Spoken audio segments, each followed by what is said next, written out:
Assalamualaikum warahmatullahi wabarakatuh. Perkenalkan, nama saya Andika Dwi Tama dari kelas 11 RPL 1. Kali ini saya akan menampilkan dan juga menjelaskan hasil proyek akhir mata pelajaran KK3 RPL atau pemrograman website.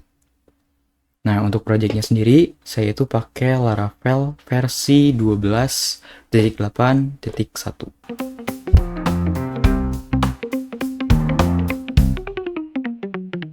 Pertama-tama, saya akan menjelaskan terlebih dahulu mengenai fitur utama dari dashboard OPAT ini.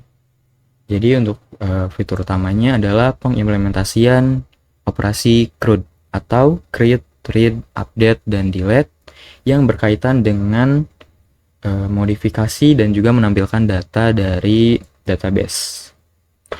Di sini untuk pengimplementasiannya kita bakal coba di kumpulan data siswa. Nah, untuk operasi yang pertama itu ada read, di mana read itu menampilkan data dari database. Kalau misalkan kita lihat nih di halaman data siswa, itu ada kumpulan-kumpulan baris data yang isinya data-data siswa. Nah, kalau misalkan kita lihat di 3 baris pertama ini ada Adinda, Altaf, dan juga Andika. Kalau misalkan kita lihat ke database-nya, itu tampilannya itu bakal isinya atau datanya itu sama dengan yang ada di data siswa di aplikasi dashboard OPAT. Di baris pertama ada Andinda, kemudian di baris kedua ada Altaf, dan di baris ketiga ada Andika. Kemudian untuk operasi yang kedua atau create, yaitu menambahkan data ke database, kita bisa tinggal klik button tambah di sini di samping judul data siswa SMK 4 Bandung. Otomatis dia bakal mengarahkan kita ke halaman form siswa. Nah, di bawah form siswa ini ada beberapa input yang harus kita isikan, mulai dari NIS, nama lengkap, jenis kelamin, dan golongan darah. Kalau misalkan kita coba input, kita masukkan data, misalkan NIS-nya 2324370, kemudian nama lengkapnya Andika D, dan jenis kelamin laki-laki dengan golongan darah A. Kemudian untuk menyimpan data ini, kita tinggal klik button simpan di bawah kiri ini. Nah, otomatis dia bakal memunculkan notifikasi data berhasil ditambahkan. Kalau misalkan kita lihat ke bawah, data yang kita input tadi itu ada di tabel nomor 37 dan inputnya atau datanya itu sesuai dengan yang kita inputkan tadi. Kalau misalkan kita lihat ke database, di sini dia bakal muncul data yang kita input tadi. Oke. Untuk yang ketiga maksud saya, itu ada operasi update, di mana kita bisa mengubah data dari database di database. Nah, untuk mengubah data di aplikasi dashboard OPAT ini, kita tinggal klik button edit, otomatis dia bakal menampilkan halaman yang sama, tapi dengan data halaman yang sama dengan yang sebelumnya, tapi dengan data yang kita klik edit tadi. Misalkan tadi kita ngeklik data dengan NIS 232412370 yang baru aja kita input, kemudian kita ubah namanya, misalkan jadi Andika Dwi Tama, kemudian golongan darahnya kita ubah jadi O, dan kita simpan, otomatis dia bakal memunculkan notifikasi data berhasil diubah. Dan kalau misalkan kita lihat, datanya sudah terubah dari yang asalnya Andika D jadi Andika Dwi Tama, dan golongan darahnya dari yang A jadi O. Dan kalau misalkan kita lihat di database, juga hasilnya bakal sama.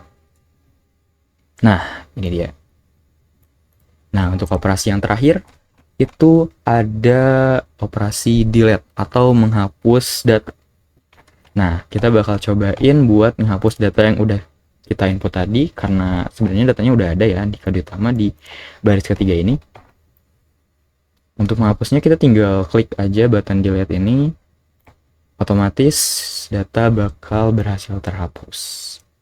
Kalau misalkan kita lihat ke bawah, itu datanya udah nggak ada, dan di database juga kalau misalkan kita refresh, kemudian kita ke page 2, datanya udah nggak ada.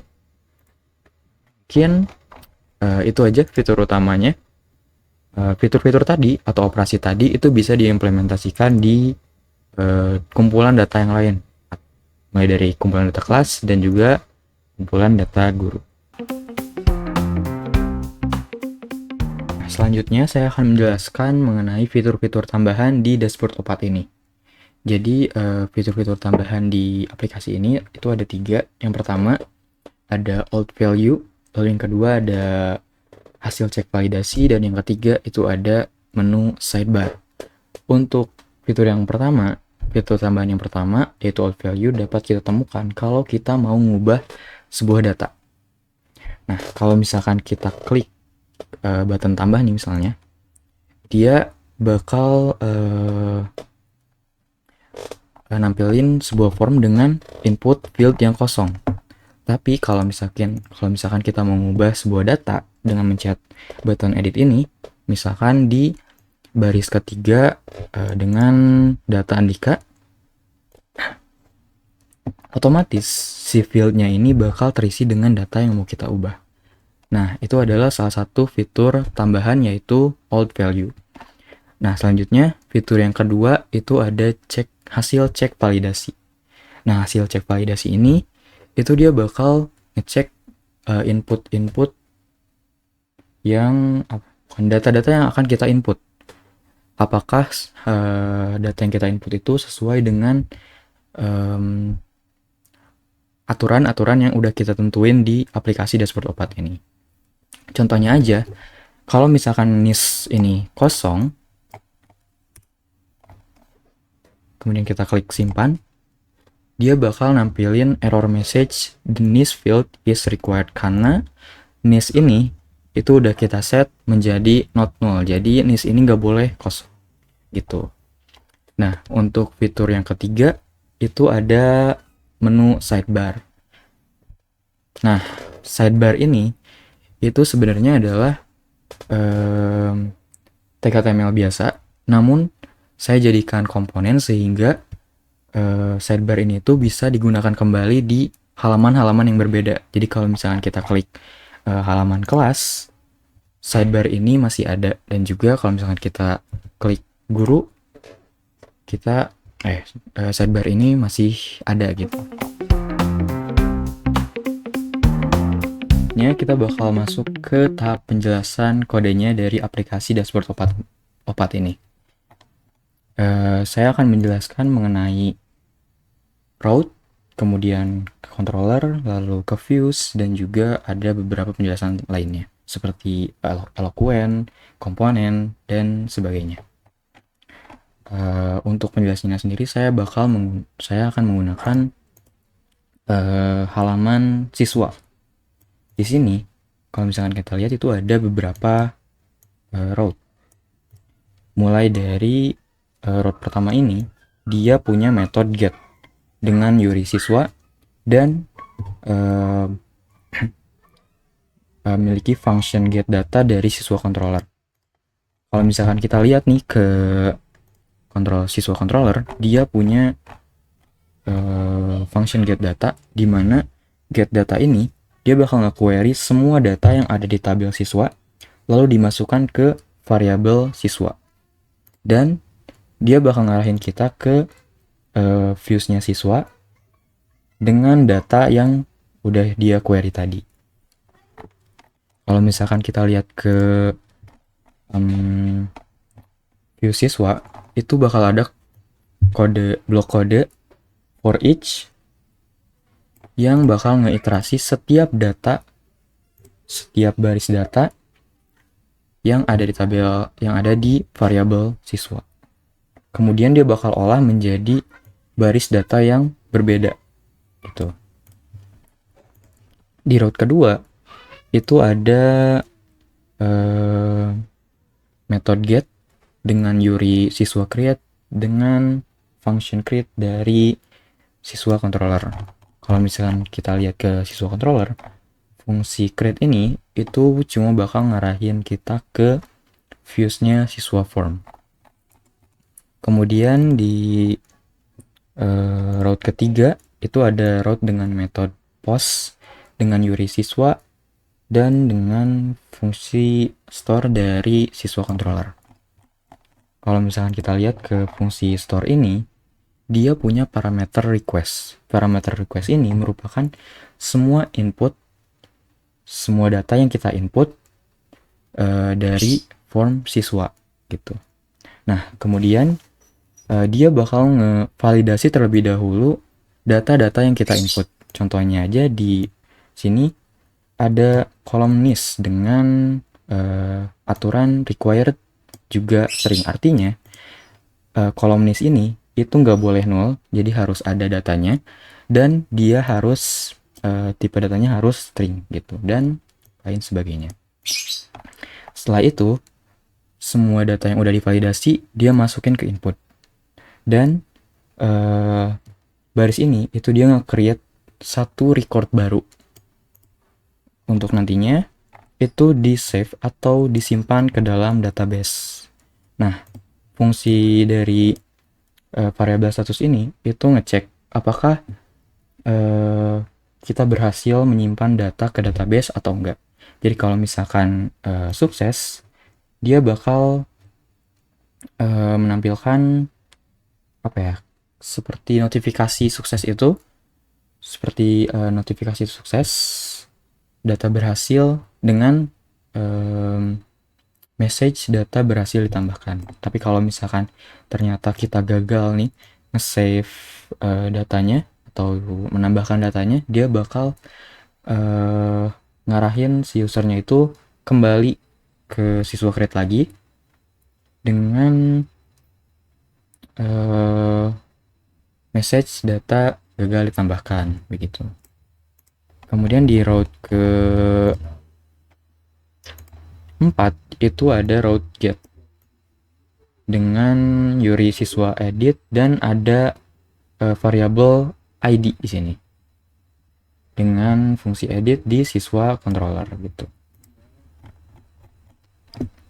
Nah, di kalau misalnya kita lihat di siswa controller, dia itu bakal mengquery ID yang kita pilih, kemudian dia bakal mengarahkan kita ke siswa form dan membawa data yang udah dia query gitu. Kemudian di route keempat itu ada route patch. Ini route patch ini buat nge-update.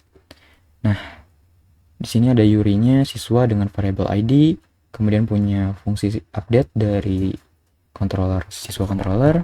Kalau misalkan kita lihat ke siswa controllernya, di fungsi update ini sama kayak fungsi store tapi ada tambahan ID. Nah, jadi di sini dia bakal ngevalidasi terlebih dahulu request atau inputan kita. Setelah itu dia masukkan ke variabel input. Nah, bedanya ada di sini. Dimana daripada dibandingkan membuat suatu record baru, dia bakal mencari atau mengquery data yang sesuai dengan variabel ID. Kemudian setelah itu dia bakal menjalankan metode update atau mengubah data yang sudah ada sesuai dengan ID yang dia query gitu. Kemudian di route terakhir yaitu delete dengan URI-nya siswa, kemudian ada variable ID dan juga dengan function destroy di siswa controller. Kalau misalkan kita lihat di function destroy ini dia cuma punya parameter ID di mana dia bakal nge-query seperti yang update tadi. Setelah itu dia bakal nge-delete data yang udah di query berdasarkan ID tersebut begitu. Mungkin pembahasan mengenai route dan controllernya itu udah beres. Kita bisa lanjut ke views mulai dari kelas, mulai dari siswa maksudnya. Di sini itu ada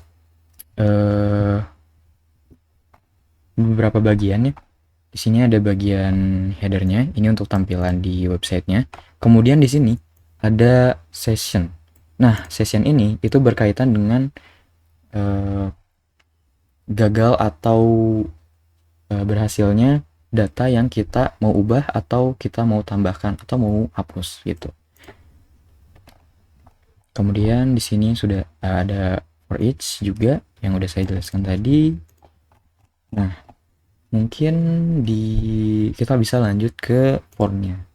Nah, di form ini itu ada tag form dan beberapa tag input untuk kita memasukkan data-data. Mulai dari NIS, terus nama lengkap, kemudian ada jenis kelamin, juga ada golongan darah. Di sini itu ada fitur, ada kode yang berkaitan dengan fitur tambahan yaitu old value. Di sini kalau misalkan kita lihat untuk input text input NIS itu dia punya value old NIS, kemudian dia ngambil NIS dari variabel siswa. Jadi ini tuh berkaitan dengan fitur tambahan kita yaitu old value gitu. Mungkin selanjutnya saya bakal menjelaskan mengenai Eloquent atau modelnya. Nah, di sini itu ada kelas siswa. Nah, tapi sebelum itu saya akan menjelaskan terlebih dahulu Eloquent itu apa di Laravel. Jadi Eloquent itu merupakan ORM atau Object Relational Mapping, di mana kita itu bisa menggunakan metode atau sintaks yang lebih sederhana untuk mengakses database kita gitu. Selain itu, dengan kita menggunakan Eloquent, kita lebih fleksibel dalam mengatur konfigurasi dari tabel-tabel tertentu. Gitu. Contohnya aja di Eloquent siswa ini, di model siswa ini, itu saya punya konfigurasi tabelnya itu apa. Kemudian di sini saya buat si kolom timestamps-nya itu menjadi false. Jadi dia nggak bakal nge-input data create add atau update add gitu. Dan juga kita bisa ngisiin kolom mana aja yang mau kita isi gitu. Mungkin yang terakhir itu saya bakal menjelaskan mengenai fitur tambahan yaitu komponen. Nah, untuk komponen ini sendiri itu merupakan sebuah fitur dari Laravel yang memungkinkan kita untuk menggunakan kembali suatu kode gitu dengan jadi kita nggak usah nulis banyak berbaris-baris kode, kita bisa nyimpan itu di satu file, kemudian kita bisa panggil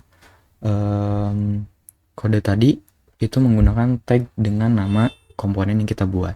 Contohnya aja di sidebar ini saya punya style yang banyak, kemudian ada HTML yang isinya itu ada link, kemudian ada